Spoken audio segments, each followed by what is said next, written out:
Support WrestleTalk! Give us a subscribe. Hello and welcome to the WrestleTalk News. I am Luke Owen. TNA, no wait, Impact Wrestling, no wait, GFW, maybe?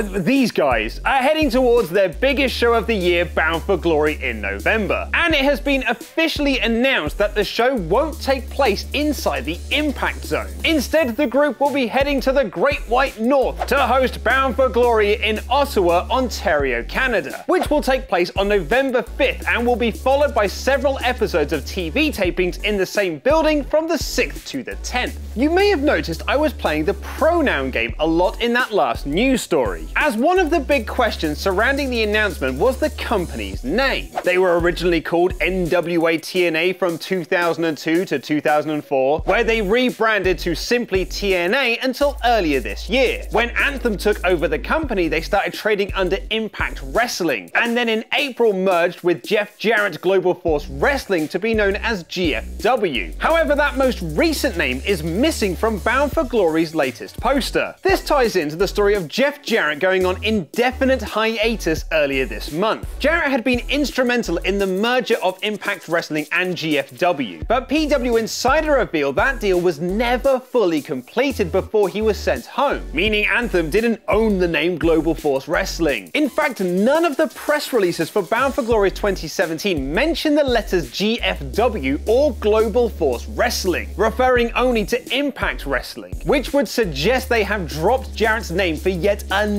rebranding. It would appear with today's announcements that the GFW name will fade away and remain, potentially, a separate entity should Jeff Jarrett opt to run GFW events on his own. Fun fact, Vince Russo was the one who came up with the name TNA. He suggested it to Jeff Jarrett as it could be misconstrued as T and A, as in, well, breasts and butts. While some thought he was joking, Jarrett did not, and the name stuck. Facts are fun, kids!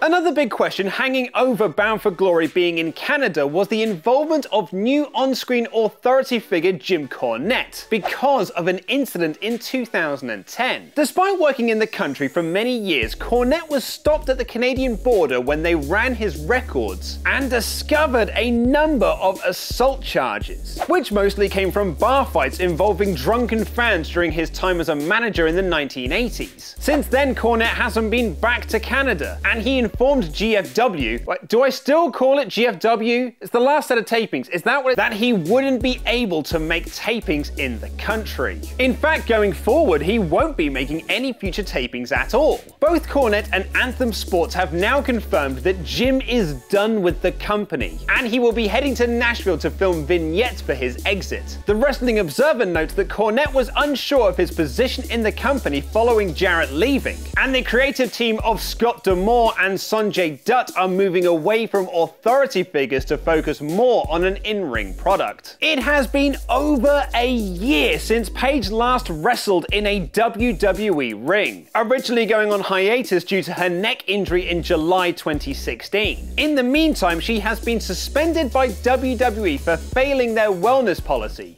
twice, and that has been surrounded by controversy ever since, with her relationship with Alberto Del Rio, who publicly buries WWE at every available opportunity, and the sex tape hack from earlier this year. But her lengthy period out is hopefully now coming to an end. Following successful neck surgery in October last year, Paige announced in August that she would be returning to WWE in the next couple of months, if she could get cleared by WWE doctors. And it would appear that she has been cleared, tweeting a picture of her visiting the WWE Performance Center in Florida, simply saying, "Good day today." Prayer emoji, blushing smiling emoji, winking emoji. Have the plans for Hell in a Cell been leaked? And did Roman Reigns cut a shoot promo on John Cena burying younger talent on Raw? Click the videos to the left to find out more. Press subscribe and support WrestleTalk on Patreon. I have been Luke Owen, and that was wrestling.